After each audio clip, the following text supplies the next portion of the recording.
Assalamualaikum warahmatullahi wabarakatuh. Pada kesempatan kali ini, Grup 4 akan membahas tentang Cynefin Framework. Grup 4 terdiri dari Indra, Iqbal, Rezaldi, Paragita, dan Siti Fauzia.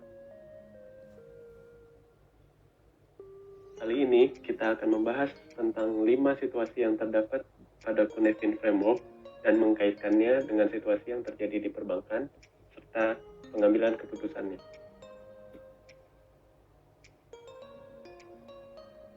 Cynefin Framework, dibaca Cynefin dalam bahasa Wales, biasa dikenal dengan Cynefin Framework, merupakan salah satu alat bantu berpikir dalam pengambilan keputusan.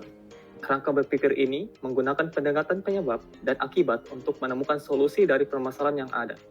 Terdapat 5 kategori dari Cynefin Framework, yaitu obvious, complicated, complex, chaotic, dan disorder. Kerangka Cynefin pertama kali dikerjakan oleh Dave Snowden pada tahun 1999, yang kala itu masih bekerja untuk IBM Global Service. Kemudian bersama dengan Cynthia Kurtz, peneliti di IBM, Snowden berhasil menjelaskan kerangka berpikir Cynefin pada tahun 2004 melalui penelitiannya yang berjudul The New Dynamics of Strategy, Sense Making in a Complex and Complicated World, yang telah dipublikasi oleh IBM System. Kata Cynefin sendiri diambil dari bahasa Wales yang berarti habitat. Kemudian pada tahun 2007, Snowden dan Mary Ebon menuliskan kerangka ini pada laman Harvard Business Review hingga akhirnya meraih penghargaan Outstanding Practitioner Oriented Publication in OB dari Academy of Management's Organizational Behavior.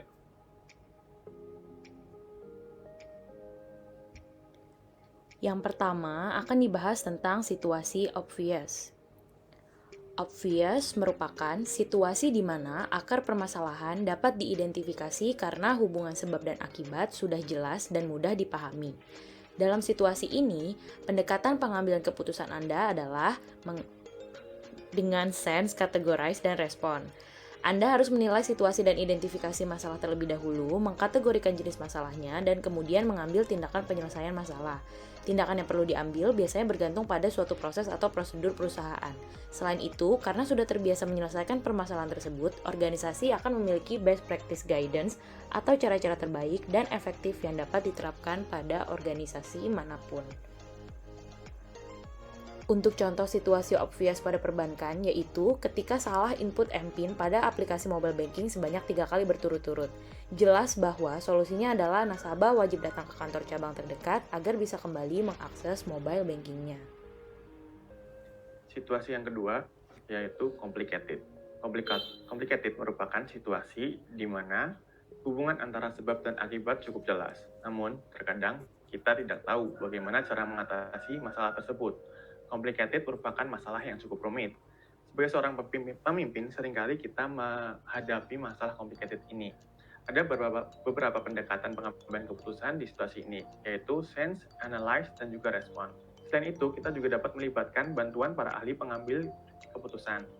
Setelah itu, kita dapat menentukan tindakan penyelesaian masalahnya.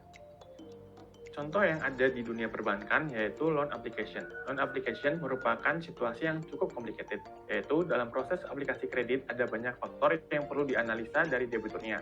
Salah satunya perhitungan rasio berdasarkan laporan keuangan sang debitur. Situasi yang ketiga yaitu kompleks. Kompleks merupakan hubungan sebab akibat tidak dapat ditentukan dalam situasi ini.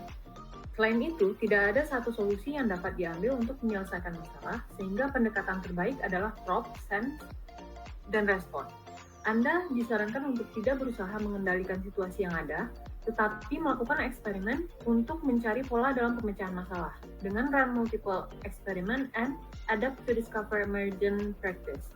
Serangkaian aturan sederhana yang membantu tim berpikir untuk menghasilkan solusi. Contoh dalam perbankan yaitu munculnya fintech. Inilah masa depan yang ada di hadapan kita.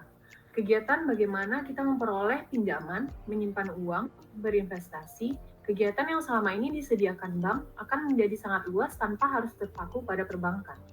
Jawaban terhadap masalah yang lahir dalam situasi tersebut, banyak ide yang saling berkompetisi untuk menyelesaikan masalah. Dibutuhkan adanya kreativitas dan inovasi dalam menghadapi kemunculan fintech ini. Situasi keempat, yakni chaotic. Chaotic merupakan situasi yang tidak stabil dan memerlukan pengambilan tindakan secepatnya sehingga tidak ada waktu bereksperimen atau menyelidiki masalah. Pendekatan pengambilan chaotic yakni act, sense, dan response. Anda perlu bertindak tegas untuk mengatasi masalah yang paling mendesak, menganalisis kestabilan masing-masing masalah, kemudian menenangkan situasi dengan membangun stabilitas dan keteraturan dalam masalah tersebut.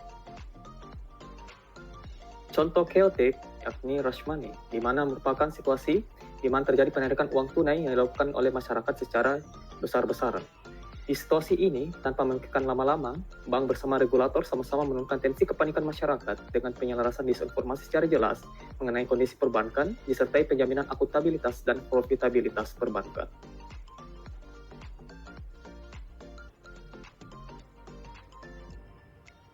Situasi yang kelima adalah disorder.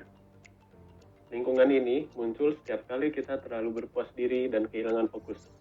Di sini tidak jelas mana dari 4 domain lain yang dominan, dan orang umumnya mengandalkan teknik pengambilan keputusan yang dikenal dan nyaman.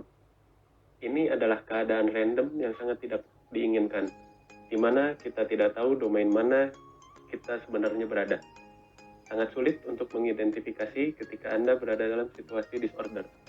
Tujuan utama Anda dalam situasi ini adalah untuk mengumpulkan lebih banyak informasi, sehingga Anda bisa pindah ke domain yang lebih dikenal dan kemudian mengambil tindakan yang sesuai. Contoh situasi disorder pada perbankan adalah yang pertama, awal kemunculan fintech dengan berbagai macam model bisnis, dan yang kedua adalah awal kemunculan bank digital yang bersifat masif.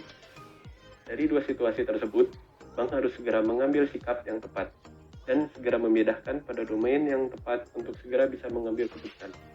Sekian pembahasan mengenai Cynefin Framework oleh kelompok 4. Mohon maaf apabila ada kesalahan, semoga materi yang dibahas kali ini bermanfaat.